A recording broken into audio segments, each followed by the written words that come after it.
Good evening. Hello. It is August 25, 2014, and this is episode 10 of Rye Guy Takes the Shane Train.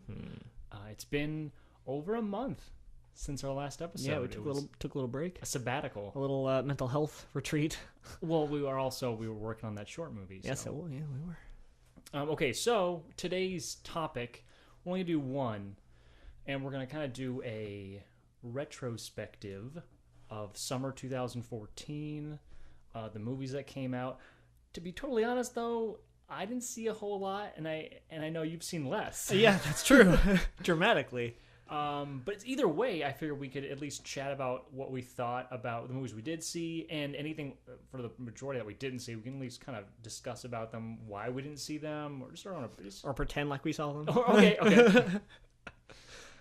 So we couldn't find a list that went in calendar order, and so we're going to go off this list on IMDb, the 2014 summer movie preview list. And I think they just have it listed actually by rating now that I'm looking at it. Or, yeah. I don't know. No, I think it's, I don't know. But it's here, so we're going to talk about it. All right, so movie number one, Guardians of the Galaxy. Shane, why don't you talk to me about it? Because we didn't see this. We didn't see this together. We didn't see this one together. No, we, I saw it with Inez a couple times, actually. We just saw it again this past weekend. Oh. Yeah. Okay, well, so you really liked it. I did. I thoroughly enjoyed it. I mean, I thought Chris Pratt, obviously he did a fantastic job. Uh-huh. And the whole, it was a different tone from the other, like, Marvel movies. Just because it was more fun, and obviously it was more lighthearted and took itself less seriously than, for instance, Thor or one of the other really dramatic, high-intensity, to a point where you could argue that it took itself a little bit too unseriously. Almost into parody? Almost into parody, yeah. A little bit too, like, I don't know, I don't even know if self-referential is the right word, but a little bit too jokey. Uh-huh. I don't know. Oh. But that aside, I mean, I thought it was a great cast, well acted all around, like really colorful. Oh, it was just like a bag of Skittles pouring out. Yeah, space Skittles. Oh, it's just nothing but space Skittles. No, I thoroughly enjoyed it. It's good stuff. And I had never, and I'm sure you haven't either, but I knew nothing. I went into this cold. Yeah, I don't know anything about the Guardians of the Galaxy. Yeah. What I liked, I think, the most was that it didn't hold our hand as far as introducing us to this universe was concerned. Mm-hmm. If this had been a more standard space opera, I love saying that term for this movie. Mm-hmm. If this had been a more standard, like Green Lantern, let's say, mm-hmm. and what this is exactly what Green Lantern did. This movie would have been the first 45 minutes. Chris Pratt, 12 years old, mm-hmm. being introduced to the space world with the audience. Yeah, exactly. And like us having to like learn about this along with Chris Pratt. Instead, they were like, screw mm-hmm. you. Here's the entire universe. Yeah. And we're just going to throw it on your lap. Have fun. Like, well, I think they did that because they knew nobody knew what Guardians of the Galaxy was. Like it had but they could have. They could have easily made this such a long, drawn-out movie. Yeah, but I'm saying that's a good thing. Yeah, I'm arguing for. I fully agree. Yeah, I'm so glad they did that. Mm-hmm. Instead, Chris Pratt was like just as versed as anyone in this universe, mm-hmm. even though he was human. It was just, well, here's this planet. Oh yeah, here's this planet. Yeah, and it wasn't like there were no shots of Chris Pratt being like, what a crazy world. Yeah, yeah. He was just part of it. Yeah, this is the world I live in. I'm gonna go kick some ass. Yeah, like that's what I really appreciated, mm-hmm. just on a basic story level. Yeah, that could have gotten real dangerous real quick. Cause I know there's so much. I mean, it was a long running comic for theirs. I mean, there's a lot of source material to draw from, and it's really good because I know a lot of the source material is just batshit crazy, and clearly that that came through. But they could have really gotten slogged down in. Yeah. Here's this talking raccoon, and here's this, all this other crazy blue and pink and yellow people and all this stuff. But just the fact that we didn't have a character going, what is this? Yeah. What's this new wacky thing? Yeah. Like, it was just like, yep, there's your talking raccoon. Let's mm-hmm. keep going. Mm-hmm. Like, that's what I really appreciated. Mm-hmm. I also really just liked kind of going off of what you said, just the colors. I thought the color palette was gorgeous and sumptuous. Like you could just, it was such an edible movie. Well, and going back to like to Thor, I don't know why I keep going back to that one, but like even the second one is just very dark. Yeah, it's very steely gray and muted yeah, and like it looks like rainy. It's been raining. But yeah, this one was like, oh, it's a bright sunny day now, and it's color. Yeah, everything was popping. Side note. The biggest overhype of Benicio del Toro ever. They announced him being in this movie. It's Benicio del Toro. He's going to be the collector. And the poster, they gave him his own character poster. And oh my God. And he's in it for 2 minutes. He's in the movie for 2 minutes. Like, I think maybe he has a handful of lines. I was like, what a waste of Benicio. So just the sentence "overhype" of Benicio del Toro kind of threw me, because he's great and everything, but he just always looks so tired. You just want to give that guy a pillow. All I'm saying is they better bring. Like, obviously, he's not dead. They should bring. Hopefully, in the sequel, maybe they use him this time, because that was just a waste of Benicio. Yeah, I think I read something that obviously his little headquarters was destroyed and all that stuff got out. But I was reading something that were like, maybe that was only one, obviously he's the collector, he had one station here, he probably had, 20 or 30 other places that had the remainder of his giant collection. So we could still see him like as he was already in, obviously Thor again, I keep bringing that up. he was in that, and then I could see him as almost like a constant now, popping up in other things. Oh, here's this other little crazy thing I have. He has various U-Haul garages throughout the universe. All right, well, let's keep moving on. All right. Next on the list, X-Men: Days of Future Past. No, I didn't see that one. I didn't see it. I'm not an X-Men person. I know you wanted to, though, so I'm just kind of surprised I did really want to.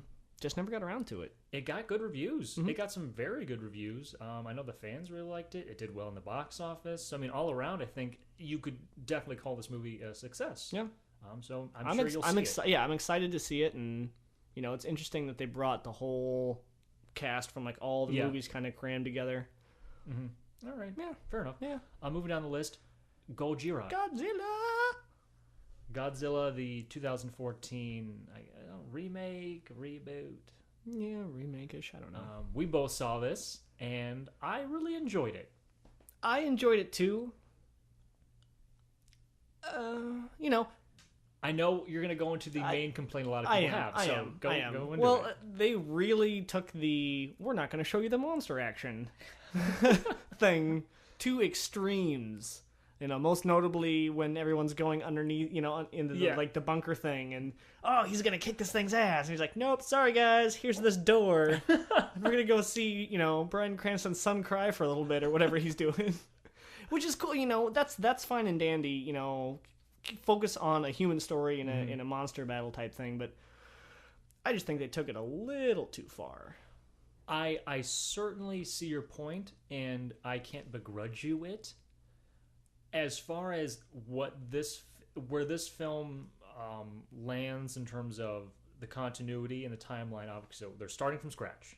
We're starting brand new. This is going to be the new Godzilla for the world. How do we introduce this character back into the world? How do we make it have weight, meaning, importance? Weight. Oh, we'll get there. Don't you worry. We're gonna get there. But like, how do we have it, have importance and impact? And I really like what they did with this whole very slow build up.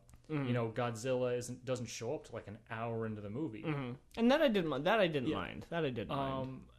And I really did appreciate, and also the fact that how everything was shot, the way it's shot, it was only shot as if, like, there was no fakery, like there were no hundreds of thousands of feet in the air, circling shots of battles. It was all like, no, literally, I'm a human. Yeah, I'm a human being. I could only get onto like a skyscraper. This is the only way I could shoot it. I thought that was really cool, and I feel like as the first film, they could get away with what they did. Sure. At that point, though, you cannot spend that nickel again. In the sequel, you can't do it again. You gave your build up. Now Godzilla has suitable impact. They know what he is. You can't play that game again for the sequel. It's just, it won't work. Then it will be them just beating a dead horse. Yeah. I do agree. It got to the point like that when the door closes, because that was the last time that happened. And yes, like at that point, that one, I think no one could argue. Yeah. Like I think that one I was think pushing it. that one's, if they hadn't had that one and just kind of went along, it was just, but yeah. But then Godzilla himself is amazing. Yeah, he's because they made him a chubby cat. He's so fat. He's just a chubby, lazy cat. He's super grumpy. He's a grumpy cat. Like, he's just this little tubbo. Like, gets woken up by some monsters. Dude, I'd be pissed off too. Dudes, I'm tired. Whack. Like, he's just sleeping one off in the ocean. He heard some vibrations. He's like, and just like waddled out and like killed them all. I was like, all right, bye. See ya, guys. I love how at the end of the... Oh, by the way, spoilers, because it's the end of the summer now, and this movie came out in May. Yeah. So you might want to stop listening, because we're gonna do some spoilers here. But I love how at the very end of the battle, after he's killed them all, with this awesome atomic breath. Yeah, that was cool. How he's just like, all right, and he just falls asleep. He just falls over and goes to sleep. And then he wakes up. And waddles back into the water. He doesn't acknowledge the humans. He's like, I'm out. Peace. Took my little cat nap. I'm going to go home. And then he just kind of belly flops in the ocean. I really hope they don't change his design. Because it was perfect. It was perfect. I'm wondering if they'll, like... It'll be like a supposed training montage where he went and like got all bulked up. And he'll come back and he'll be all like kick-ass. He's like, well, I know I got to... fight somebody else. I better tone down. No, he needs to keep his awesome lady lumps. It's like Godzilla love handles. It's amazing. There's one of the final shots of him. Is him walking, his back's to camera, and he's walking away, and it perfectly shows off his birthing hips. So I love Godzilla. Really good, though total waste of Bryan Cranston. Oh, yeah. Mm-hmm. Total waste of Bryan Cranston. And they touted him in those trailers. It truly does not make sense why why did he have to have a son? Mm-hmm. Why couldn't it just been him the entire time? I think that would have been cooler. Truly, I don't understand that. It's like they wrote it and they like, well, we'll just get some boring dude to be the dad. And then some asshole was like, no, let's have it be Bryan Cranston. And it's like, then they made the lame dad role into something more than it was ever supposed to be. Mm-hmm. So yeah, Godzilla, I really liked it. Moving down the list, How to Train Your Dragon 2. Mm-hmm. We saw this together as well. Really liked it. Yeah. And I feel like and I kind of mentioned this in one of our previous podcasts, I feel like this movie's just sort of like flopped. I shouldn't say flopped, because actually it did well. It just fizzled. It fizzled out, yeah. Like, there was no one really... it didn't get the hype, the buzz, the word of mouth that the original got, even though it's a really good sequel. It's super good. I really enjoyed it, yeah. I enjoyed just the the way they progressed, the progression of the relationship between Hiccup and Toothless. I thought was great, and just the evolution of the town and how it works with the dragons. Yeah, they did the whole passage of time thing really well. It was a couple years in the future, and it felt real. Exactly. It felt logical how things had progressed. Yeah, for sure. The only negative I would say is just the fact that the villain was kind of a stock villain, kind of lame. Yeah, I did like it was Dishman Hinsu though, and his really hoarse roar. Yeah. So I mean, he was suitably villainous, but he wasn't really memorable. I don't what the hell was his name? Tell me his name. Oh wow, yeah, I don't know Exactly. If you can't remember a villain's name, are they that good of a villain? Because I certainly can't remember his name. Yeah. But I'm excited for the third one.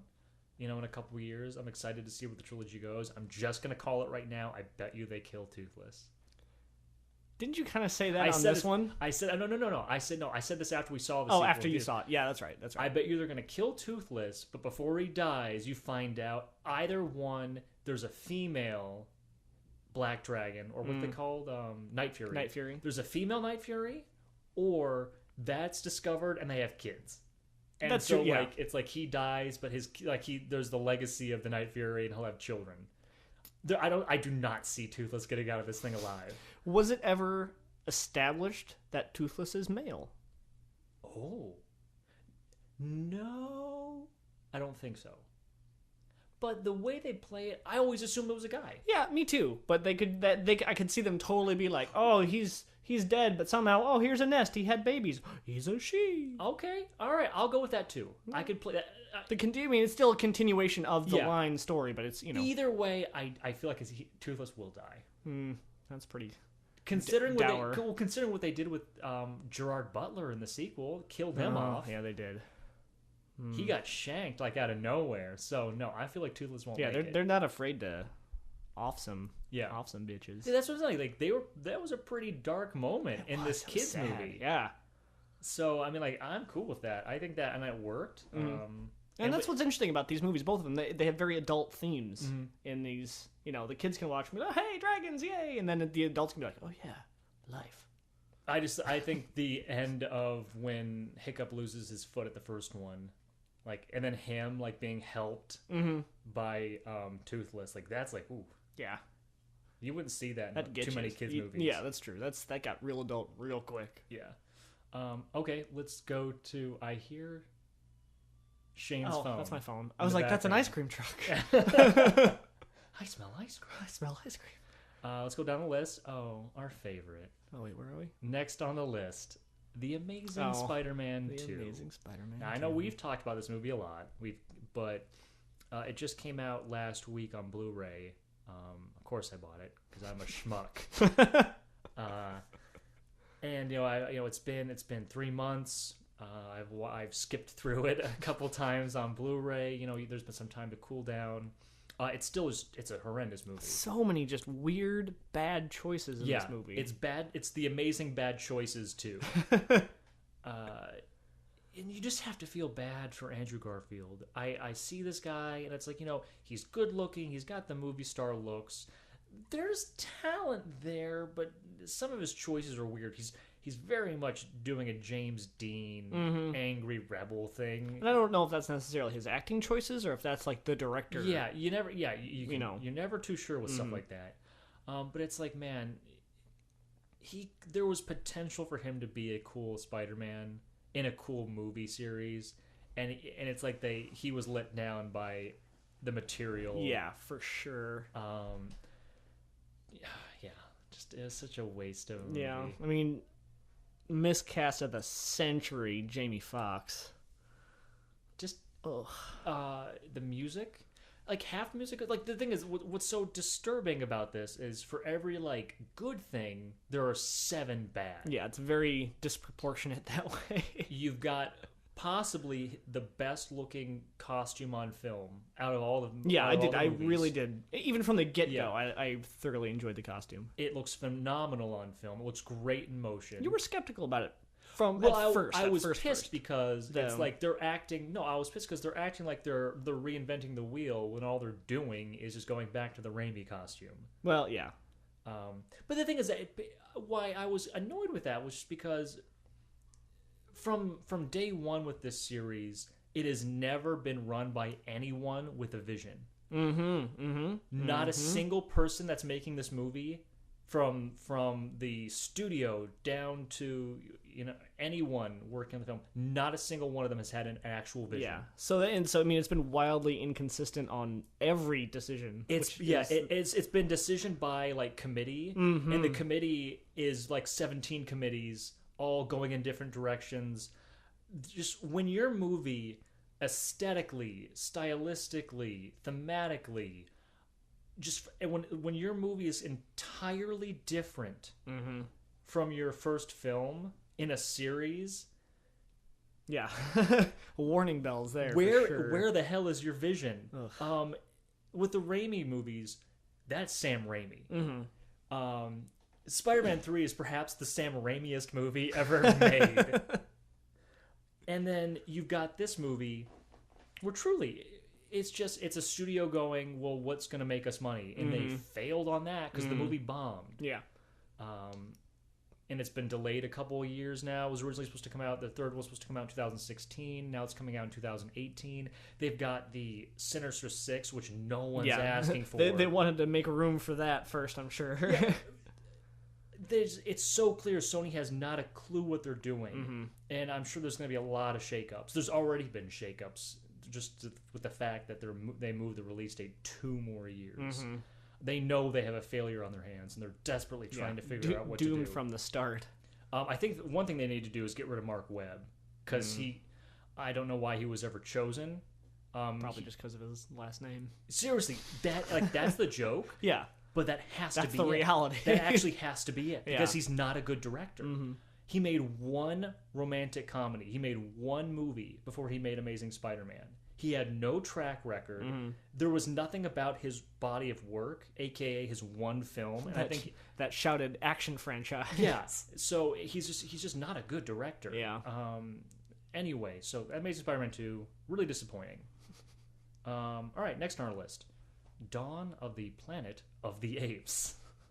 Stupid title.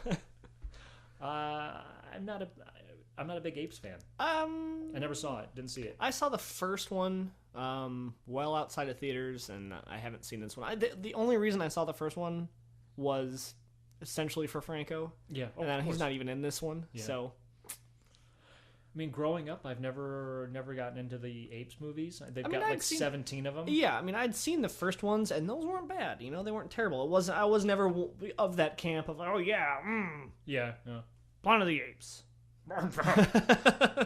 We shall march into the Forbidden Zone.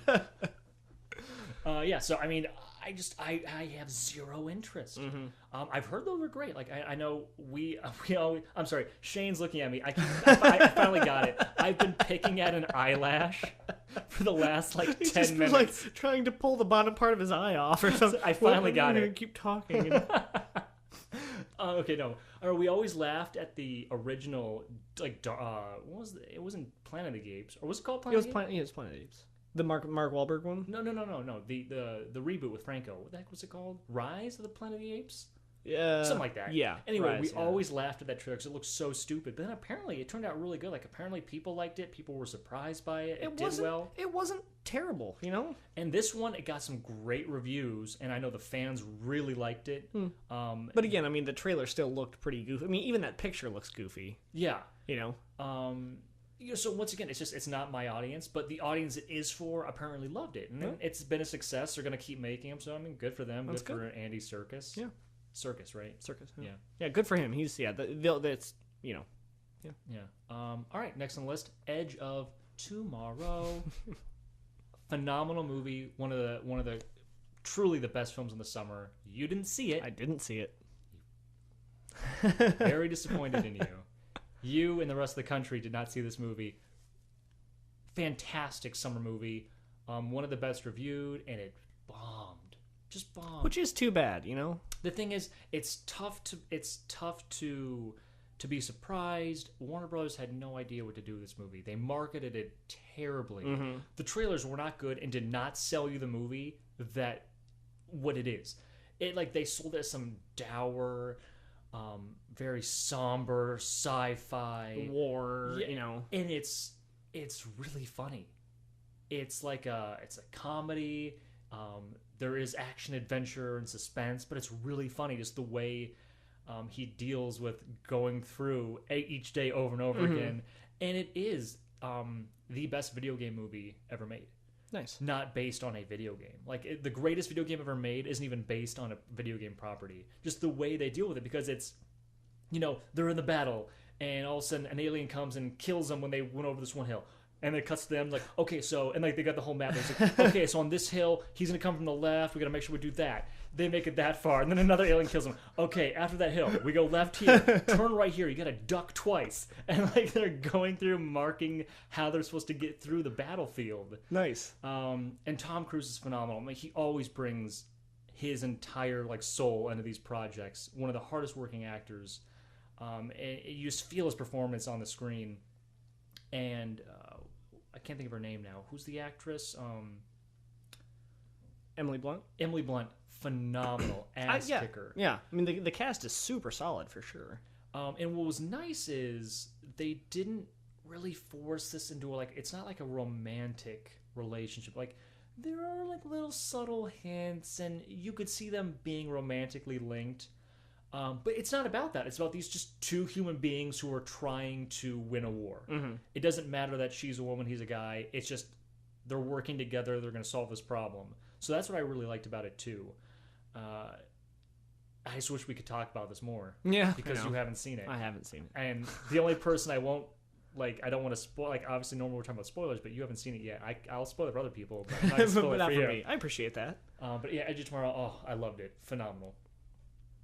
Next on the list, Neighbors. I didn't see it. Oh, there it is. No, me either.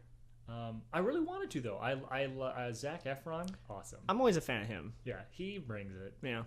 And I like Seth Rogen. We'll see it. It comes out on a Blu-ray September 24th, something like that. Nice. So that's good. I'm excited to see it. Million Days to Die in the West. Wanted to see it. Never did. Ways. A Million Ways to Die in the West. You said days. A Million Days to Die in the West. It's a long time. Yeah, didn't see it. Want to. I think it comes out in October, I think, on Blu-ray. Sweet. It didn't get the best reviews, and it didn't really I'm sure do not. well in the People box like to hate office. on Seth MacFarlane now. But I know why. I agree with someone's point I read on the internet. This was kind of like a vanity project for him, and whether it failed or not, it's not really going to hurt him. He's already making Ted 2. Yeah. And that's going to make him buku bucks. Yeah. So he's fine. I don't think he's really hurting for money anyway. Yeah, and in his 17 Fox shows, right. This wasn't going to make or break him. Mm-hmm. It's cool that he made a Western. I think that's pretty cool, so I'm excited to see it. I just didn't have time to see it in theaters. Yeah. Boyhood, heard it's really good. It's interesting concept. Yeah, shot over 12 years. Yeah. That doesn't really interest me. I don't know if you want to say anything about it. I mean, I'll probably end up seeing it, but again, it's not one that I would stand in line for. Yeah, okay. All right, moving down the list. Along with this movie. Lucy. Yeah. What's her name? Scarlett Johansson. Scarlett, yeah. Yeah, I mean, didn't really interest me either. Did you see it? No. Yeah. But that's what I've heard from everybody. They're like, "Oh, I saw it." Yeah, whatever. So, sure. I don't know what the Signal is. Never heard of the Signal. No, I don't know any of those people. Oh, there's Larry Fishburne. I don't know any of those other people though. Oh well. Maleficent. I didn't see it. No. Like 90% of these. We're getting to a lot of these that we haven't seen. Yeah, the down in the end ones here. Okay, let's move on. All right, well, let's skip to this one where we know we can have something to talk. No. At least you didn't see it. You didn't see this. I Not thought you yet. said you did. You I was going specifically said you wanted to wait for our podcast until you saw this movie. I know. I still need to see the Expendables 3. I love the Expendables movies. I still need to see 1 and 2. I haven't seen any of these I yet. really enjoy them. They definitely have their issues. It's very interesting. Tonally, the first film is very serious. It's very dark and somber and retrospective and kind of odd for what you were expecting. And the second one is like all out more goofy. There's like a lot of one-liners. There's a little more comedy. It's like a big change in tone. That sounds familiar. Oh yeah, I guess. And the third one though apparently is like a great perfect mixture. Nice. From the critics I follow and respect and like kind of agree with most of the time. Apparently the Expendables 3 is fantastic. Nice. It didn't get the best reviews, but none of them really ever have. And it bombed. It bombed at the box office. But apparently it's the best one yet. Nice. From the people that I trust. So I will see it at some point. If not in theaters, I'm going to blind buy it. So I'm very excited. 22 Jump Street, you didn't see. I didn't see any of these movies. 22 Jump Street, great sequel. Really good sequel. A sequel all about sequels. Really funny. The relationship between Jonah Hill and Channing Tatum is so it's solid rich. from the get-go, It's so rich and fun to watch those two work together. You will love it. I like Channing Tatum in anything, though. Talk Tatum, about another actor who just kicks ass. Yeah, Tatum brings it all the time. There's one moment that I told you this before. There's a moment in this film that was like designed for audiences in theaters because my theater just erupted. Nice. There's this one moment. I'm sure if anyone listening to this has seen the movie, they probably know what I'm talking about. There's one like payoff in the theater where everyone was like, "Oh shit!" And they went wild. Nice. Fantastic movie. Giver. Never read the book. Not gonna watch the movie. I'm so sick of these young adult novel books. The only thing I remember from The Giver is the cover in all of the Scholastic book fairs in elementary school. Yep. Old dude like in a cave or something. Like lit from the side, looking all grizzled. That's the only input And I have. I thought it was a really old book. Apparently, it came out like in '93. I thought it was like from the '70s at least. It did seem to have that because it was everywhere, you But know. apparently, it was brand new when we were first seeing it in like elementary school in '93. Maybe that's why it was everywhere then. Yeah, It's the hot new book. but it never felt like it. Yeah. It's like, oh, this is an old tomb. Yeah, well, because the picture on the front, Yeah. I think that's what drove most kids away. It's just this grizzled old dude. I don't want to watch that. Okay. Into the Storm, we will watch this Yeah, movie. I'm excited to see that. Can Thor and apparently Oakenshield Yeah, it's apparently fighting tornadoes. hilariously bad. Just hilariously bad. I'm so excited to see it. Oh. Wasn't the kind of... Eventually, I kind of backed off because I don't think I want to pay money in a theater. I mean, yeah, that's one that we'll see on HBO or Netflix. Or Yeah, whatever. Netflix. Netflix. All right. Sin City just came out. Whatever. I heard it's not very good. No, it got I terrible. heard reviews. it got bad And it's like reviews. I think as far as the summer's concerned, I think it might be the biggest flop. Is it just more of the same? Is that the thing, or No, is it just apparently- bad? It actually it's a really trashy knockoff direct-to-video version of the first Sin City. Like apparently it's just really bad. I haven't seen the first Sin City in a really long time. It was good, man. It was good. It was for You know? they waited way too long to make Oh, a sequel. yeah, they did. waited way too long. Yeah. Oh, I think this is one of the things that they've been talking about for years and Yeah. years and years. But I think that is what its doom was. All the people who originally saw it that liked it now are just like, Well, most of these people are adults now. yeah, I know that's the point. Like, I don't want to, There's other stuff that's Yeah. just as cool that I want to see more. Yeah. Sure. Get On Up, the James Brown story. I would see that. But you didn't see it. I didn't. I would. I will. I think it's on HBO, or it will be on HBO, so I will probably see it. Okay. All right. It looks cool. Fault in Our Stars, more so- young adult bullshit. So sick. Not of the young. Wait, yeah, the young adult, sure, but Shailene Woodley can just. Oh, I just don't like her. She can go away. Oh, she can just go away. She's just super dull. Like if I'm just the person that I'm most surprised at being famous now is her. Like I don't get it. I just don't get her appeal. Okay. Blah blah blah blah. Hercules. all Who right, well, cares? there's the- Jersey Boys. There we go. We're gonna talk about Teenage Mutant You're gonna talk about it. Ninja Turtles. I'm gonna say this, and I don't say this lightly. All right. My favorite movie of the summer. All right. Well, you saw it like 20 times. I've seen it twice. I do want to see it one more time in theaters. All right. Well, I'd go with you. I feel like this is one that I would enjoy seeing in theaters. I don't know what happened in between me being so intensely disappointed. It got its claws in you quick. I could see it from the get-go. You saw that first trailer and you're like... No, from the first trailer I was so disappointed. I was like, this is so underwhelming. It doesn't look right at all. This doesn't look fun or entertaining. And then the movie was like, by the way, Ryan, we're perfection. I love this movie. Everything about it. I can't explain, I think, the true reasons. Okay, well, hang on. Let's maybe I can go through a couple of things. God bless you, you're going to try.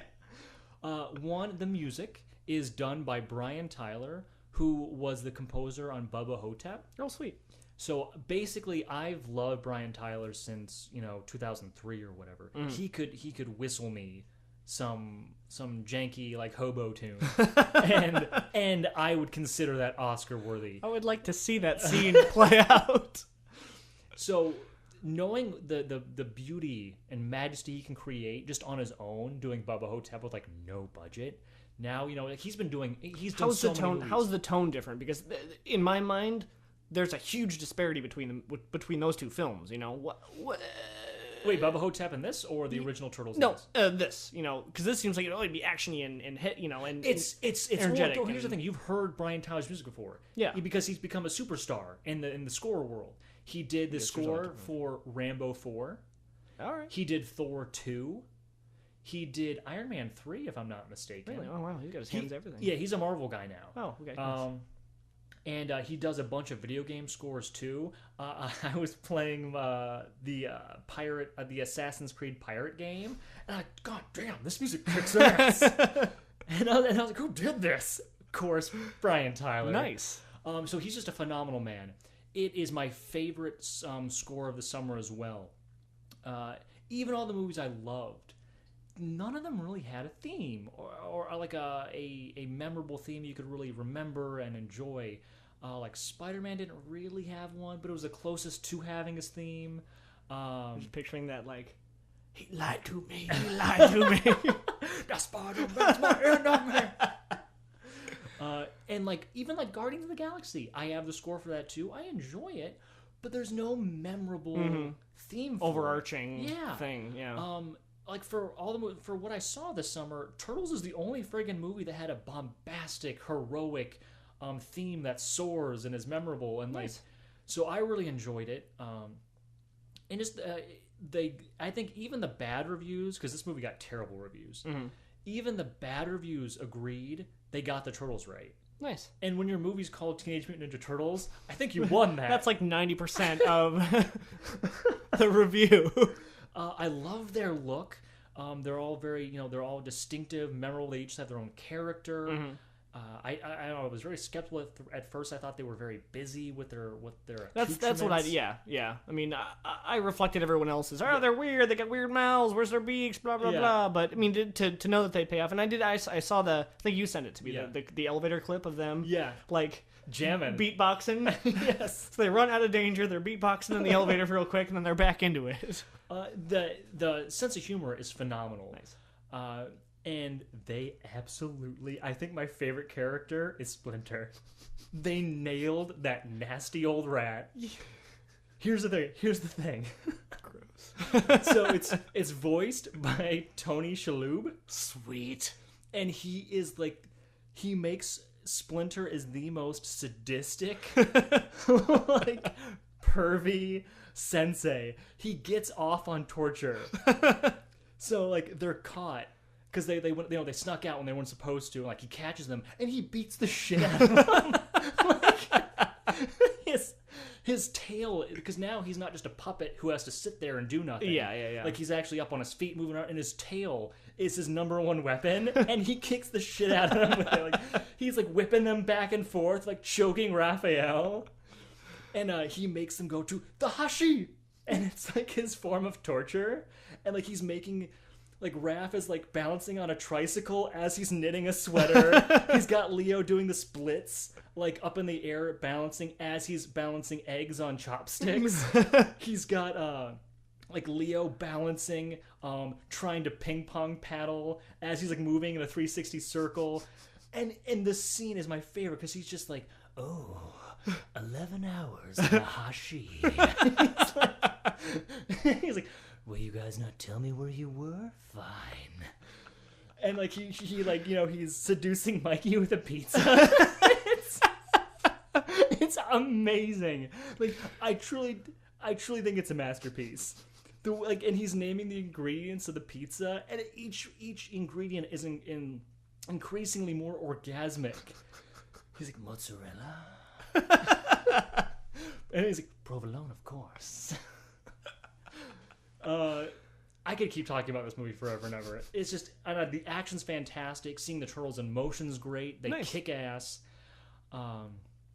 Shredder is cool. Now there was definitely a lot of reshoots. Because originally, I think we can all talk about this. This is one of the biggest behind the scenes points of interest. Yes, Willie Fichtner was Shredder. When they shot this movie was written and shot. He was Shredder. And I guess that pissed a ton of people off because Shredder's supposed to be Japanese. Mm-hmm. Or at least Asian, And so a lot of people were pissed off, and they essentially reshot some scenes, put in new stuff, and now there is an actual Japanese Shredder. There is a separate character who is the Shredder. And Willie Fichtner is kind of like he was a disciple, a student of him. Oh, weird. I didn't even know that. Yeah, so it does make things a little weird and kind of off because that was not their original film. Mm-hmm. And I almost feel like maybe it would have just been better if they had stuck with their plan. I think that would have been sweet. I'm sure Billy Fichtner would have been able to pull off a kick-ass Shredder. Yeah, I didn't even know that. Yeah. I didn't even know that those were the intents of the. I knew they did reshoots. I didn't know what it was that they reshot. Yeah, so essentially what it is they added in Shredder as his own separate character. That's weird. And yeah, like it's a little off-putting, but like I guess it keeps with the general lore, I suppose. And he says, "Tonight we'll dine on turtle soup," just like the video game. Nice. So like it's like they care about the fans. I know a lot of people were getting in a big stink because they changed the origin of the turtles. In this one, they were in a lab, and April's father was working with Willie Fichtner, and he was April O'Neil's father was a scientist, and the turtles were part of all these experiments with this mutagen, and that's how they became the turtles. There was like a lab fire, and like April took the turtles, and Oh, so she was there from like the get-go. Yeah, she knew the turtles. She named them. She was the one who named them. She fed them pizza. Interesting. And I know a lot of people got their panties in a twist. Like, nah, it's not that makes sense. And Splinter learns ninjutsu because he finds this book in the sewer. And so he teaches himself ninjutsu, and then he teaches this because he was worried about because like he's raising the kids in the sewer, and he knew that they would never be able to protect themselves, and so he teaches them ninjutsu. So that's at least cool. I mean that makes sense. Well, a lot of people are like, oh my god, he learned ninjutsu from a back. Well, how did they never explained how he learned it from the get-go, did they? Here's the thing. People complain about that, but then they forget that the original movie also screwed with the origin. In the original movie, he's a rat. He's the pet of some Asian dude, like in Japan. And literally, before there's any mutagen, before there's any toxin, the rat just watched his owner do ninjutsu and learned. I learned it. A rat learned ninjutsu from watching his owner in a cage. Well, I'm trying to remember how they did it in the animated series. Wasn't it the guy was actually in the comics and in the animated series? There was I forget. It's like because he was a human. Orako Saki, something like that. I can't think of his name. Yeah, he was a human and he knew Shredder. And those two knew each other. Yeah. And they were like enemies, and then eventually, he got the mutagen and he turned into a rat. And that makes the most sense because then so of course that's why he knows all this ninjutsu because that's what he did. And then the original 1990 film was like, no, let's make him a rat who learned by watching his owner.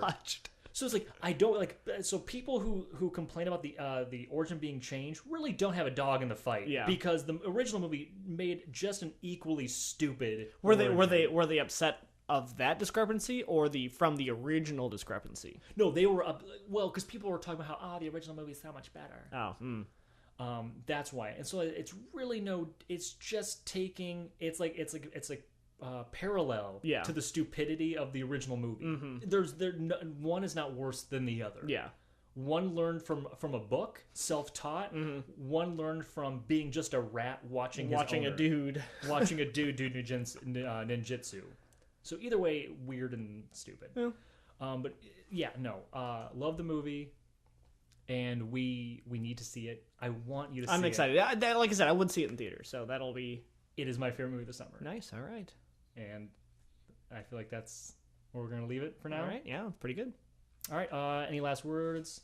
I wish I'd seen more movies this summer. Yeah, there was a lot of movies out there, but it's like, yeah, time is money. That's true. Both good reasons not to see a movie, I guess. Okay, great. Well, thank you for listening. Hope you enjoyed it. Share your own favorite summer movies if you want. If you're listening to this and you want to comment or shoot us an email, we'd love to hear what our listeners think. So yeah, shoot us an email or comment, whatever. Cool. Have a good night. All right, we'll see you again soon.